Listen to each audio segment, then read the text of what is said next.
শ্রদ্ধেয় ধুবুরী লোকসভা সমষ্টির জনসাধারণ এবং ফেসবুক ইউটিউবের শ্রদ্ধার ভিউয়ার্সগণ, আমরা সবাই জানি যে সারা ভারতবর্ষে বর্তমান লোকসভার নির্বাচন অনুষ্ঠিত হতে যাচ্ছে এবং আসামের ধুবুরী লোকসভা সমষ্টিতেও আগামী মে মাসের 7 তারিখে অনুষ্ঠিত হতে যাচ্ছে এবং সেই সম্পর্কে বিভিন্ন রাজনৈতিক দলেরা তিনাদের ক্যান্ডিডেট মনোনীত করেছেন এবং তুমুল প্রচার আরম্ভ করে দিয়েছেন। ধুবুরী লোকসভা সমষ্টি থেকে আসাম গণপরিষদ এবং AIUDF দল থেকেও সেখানে ক্যান্ডিডেট দেওয়া হয়েছে এবং বিগত দিনে সেই আসাম গণপরিষদ এবং AJP দল এবং AIUDF দল মানুষের জন্য কি কাজ করেছে সেটা আপনাদের সম্মুখে বলার জন্য এই ভিডিওটি বানিয়েছি। প্রিয় বন্ধুরা, এখন ইলেকশনের সময় আমরা আসলে নেতাদের বিগত দিনের কাজের মূল্যায়ন আমরা পুঙ্খানুপুঙ্খভাবে করা উচিত। যদি আসামের ইতিহাস আমরা দেখি তাহলে দেখতে পাই যে আসামে বিদেশি খেদা আন্দোলন শুরু হয়েছিল এবং সেই বিদেশি খেদা আন্দোলনে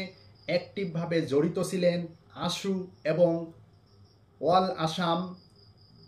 গণসংগ্রাম পরিষদ। এই দুইটি সংগঠন আসামে বিদেশি খেদা আন্দোলনে ওতপ্রোতভাবে জড়িত ছিলেন এবং আসামের ইতিহাসে 855 জন শহীদ এবং নগাঁও জেলার নেরিতে 3000 লোক এবং আনঅফিসিয়ালভাবে সেখানে 10,000 লোককে হত্যা করা হয়েছিল এবং সেই বিদেশি খেদা আন্দোলনের সঙ্গে জড়িত অল আসাম গণসংগ্রাম পরিষদ পরবর্তী সময়ে আসাম গণপরিষদ নামে একটি রাজনৈতিক দল গঠন করে এবং তারপর থেকেই আসাম গণপরিষদ দল আসামে 2 বার ক্ষমতায় এসেছিল। ক্ষমতায় এসে মাইনরিটি মানুষের জন্য কি কাজ করেছে সেটা আপনাদেরকে বলার জন্য এই ভিডিওটি বানিয়েছি। 1997 সালে ভারতের নির্বাচন আয়োগের এই অসম গণপরিষদ দলে কমপ্লেইন করেছিলেন এবং অভিযোগ করার পর ভারতের নির্বাচনী আয়োগে সংখ্যালঘু মানুষের নামের আগে 18 লাখ সংখ্যালঘু মানুষকে ডি ভোটার বানানো হয় এবং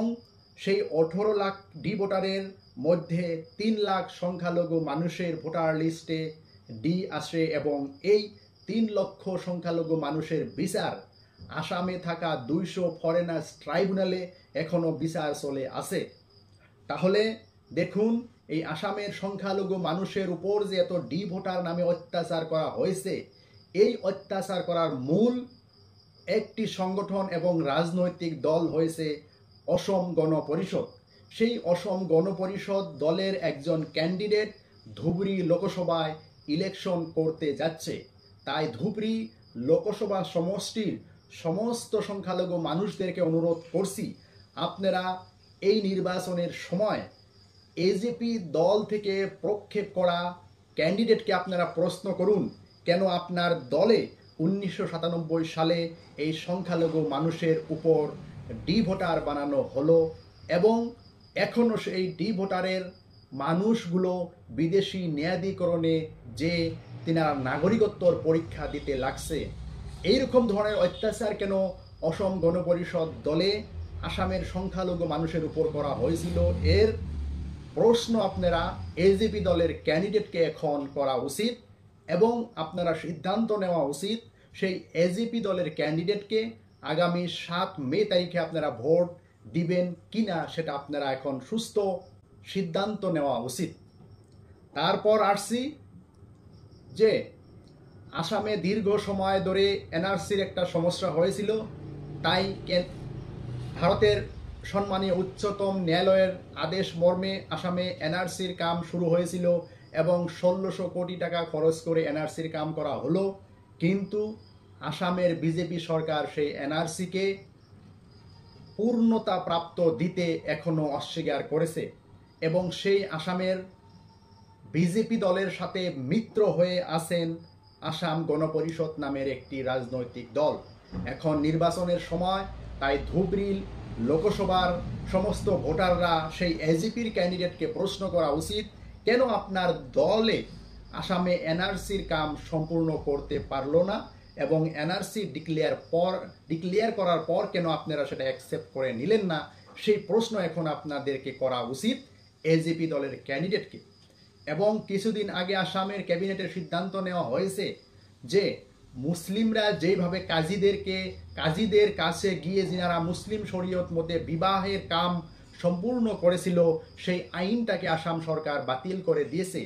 এবং সেই আইন বাতিল করার পর থেকেই মুসলিম পুরুষ এবং মেয়েরা এখন কাজীর কাছে গিয়ে ধর্মীয় রীতিনীতি এবং শরীয়ত মতে বিবাহের কার্য সম্পাদন করতে পারছে না। এর জন্য মুসলিম ভাই বোন এবং মুসলিম জনসাধারণের একটি বিরাট অসুবিধা হয়েছে। শরীয়ত আইন বাতিল করা হয়েছে। তো এর জন্য আমি ধুবড়ী লোকসভা সমষ্টির সমস্ত মুসলিম ভাই বোনদেরকে অনুরোধ করছি, আপনারা এজিপি দলের ক্যান্ডিডেটকে প্রশ্ন করুন কেন আপনাদের মিত্র দল সেই আসাম সরকার কেন মুসলিমের বিবাহের আইনটা সেটা বাতিল করে দিয়েছে, এবং কি উদ্দেশ্য নিয়ে তিনারা এই বিবাহের আইন এবং কাজী আইনটাকে বাতিল করেছে, সেটার প্রশ্ন এখন আপনারা এজেপি দলের ক্যান্ডিডেটকে করা উচিত। এবং আপনারা সুস্থ সিদ্ধান্ত নেওয়া উচিত আগামী 7 তারিখে আপনারা এজেপি দলকে ভোট দেওয়া যাবে কিনা, সেটা সুস্থ সিদ্ধান্ত নিয়ে আপনারা সঠিক বিচার বিবেচনা করা উচিত।